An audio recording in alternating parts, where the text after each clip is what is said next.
ومن ابتغى الهدى في غير أضله الله هو حبل الله المتين هو الذكر الحكيم هو الصراط المستقيم إلى أن قال من قال به صدقة من عمل به أجر ومن حكم به عدل.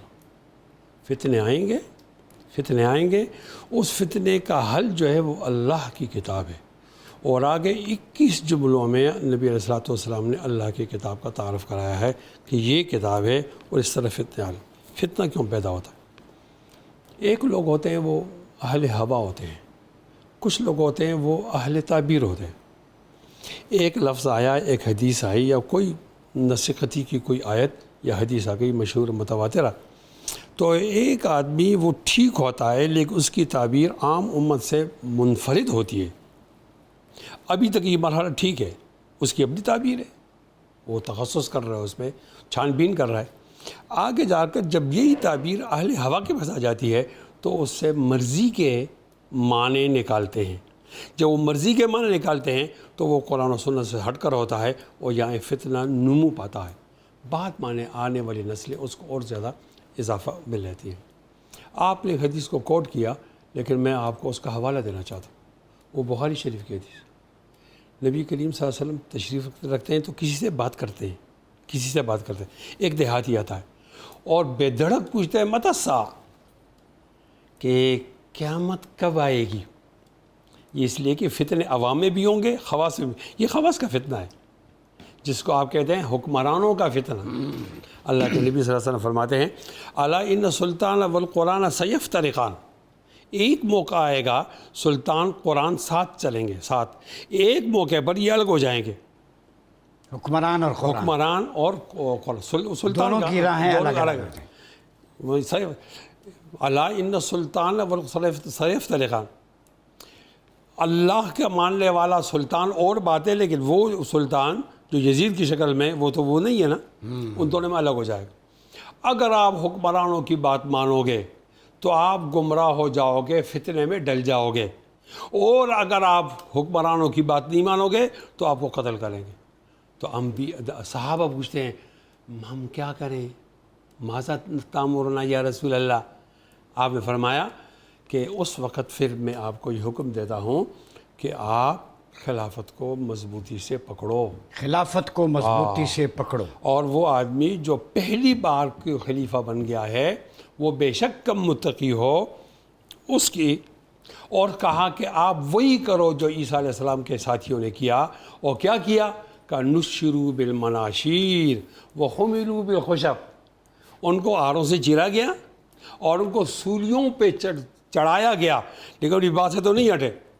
اور پھر کہا کہ بہت ساری وہ باتیں, وہ جو بری باتیں ہیں وہ اس کی زندگی میں آتی ہیں, اس سے موت بہتر ہے.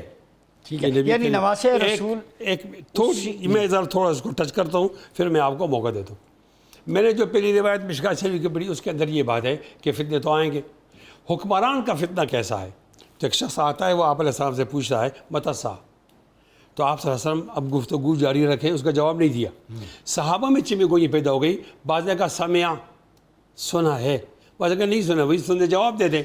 لیکن آپ ایک تہذیب بتا رہے تھے, ادب, کہ جب بات ہو رہی ہے تو بات نتیجے درمیان. اس کے بعد آپ نے فرمایا وہ ساعت کے بارے میں, قیامت کے بارے میں پوچھنے والا کہاں ہے؟ تو نے کہا میں ہوں.